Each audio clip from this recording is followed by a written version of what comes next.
গুলির শব্দে হঠাৎই তৈরি হয় আতঙ্ক। সেই মুহূর্তে দ্রুত সরে গিয়ে পড়ে যান মার্কিন প্রেসিডেন্ট ডোনাল্ড ট্রাম্প। ভিডিও চিত্রে দেখা যায় হঠাৎ করেই গুলির মতো শব্দ শোনা গেলে নিরাপত্তা সদস্যরা দ্রুত প্রেসিডেন্টকে সরিয়ে নেওয়ার চেষ্টা করেন। এ সময় তড়িঘড়ি করে স্থান ত্যাগ করতে গিয়ে ভারসাম্য হারিয়ে মাটিতে পড়ে যান তিনি। তবে সঙ্গে সঙ্গে নিরাপত্তা কর্মীরা তাকে ঘিরে ফেলেন এবং নিরাপদ স্থানে সরিয়ে নেন।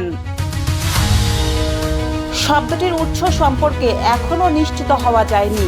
এটি প্রকৃত গুলির শব্দ ছিল নাকি অন্য কোনো বিস্ফোরণ সদৃশ আওয়াজ।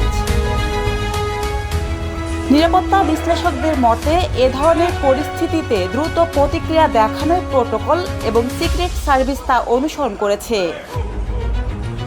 ঘটনার পরপরই এলাকায় নিরাপত্তা জোরদার করা হয়েছে এবং তদন্ত শুরু হয়েছে। সব মিলিয়ে আকস্মিক এই ঘটনায় নিরাপত্তা ব্যবস্থার তৎপরতা যেমন সামনে এসেছে, তেমনি নতুন করে প্রশ্ন উঠেছে নিরাপত্তা ঝুঁকি নিয়েও।